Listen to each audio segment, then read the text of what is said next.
Basha is so vibrant. Who eats cherry tomatoes with that? So colorful, so fluid. That's why we're a little over the top. Nikhil is cringing. I can see it. Welcome to the 4th episode of Front Seat with LastBench. In this video, we'll be reacting to one of the most visually unique video that we've produced. This is the Basha.io concept explainer. I'm with Najib, and he is the person who conceptualized, storyboarded, and animated this entire video. So Basha.io had launched their speech recognition AI, and they were looking for a very snazzy concept explainer. And we were looking to do something refreshing, so we went all in it and did it.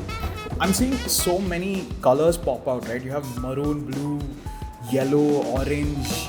This kind of video, this kind of style is completely out of my comfort zone, because my whole visual library is completely filled with this Ghibli animation, the old 2D type of very traditional animation and stuff. My initial process was, okay, just fill the frames, just add the frames, what are the things I need. Then actually later, then it was more like solving an equation. So the transition was, honestly, it was not initially planned.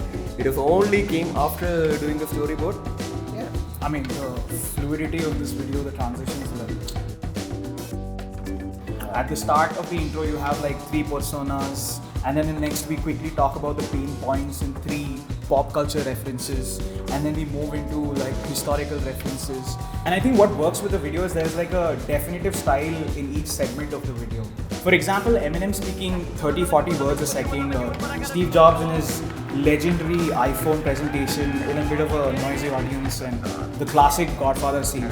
So when we saw this for the first time, we were super excited. We were like, dude, there is so much we can do here. But we had a few things that we had to solve for. The fact of copyright, and how do we meander around this? So do you want to talk about that? How do you exactly solve this? One thing I figured out was, okay, let's do only move the lips or the eyes, maybe bring in the eyes, and we can do a static frame, so and a small jerking stuff and everything. So it gives a different kind of animation style, and it gives a vibe.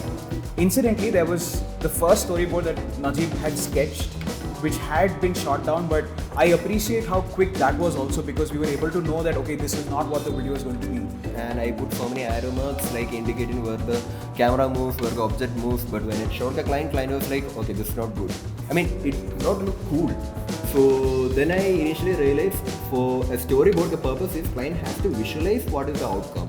So that's how I approached this kind of a comic strip way. Like, put the frames. You don't have to put all the technicality in it much. Just give an idea what will be the outcome. I think what I'm super happy about this video is that we are able to use this as a reference whenever we reach out to clients or when we speak to potential interests.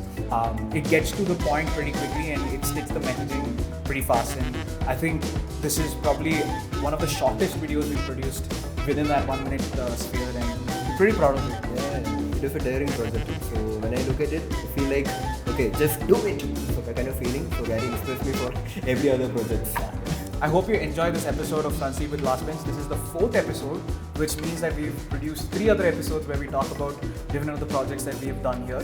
This is just a quick behind the scenes access that you get at what happens here at LastBench. And we're really trying, as you can see. Our co-workers, our colleagues, our work buddies, they're all at the back working patiently, and we've just been, So yeah, please go watch.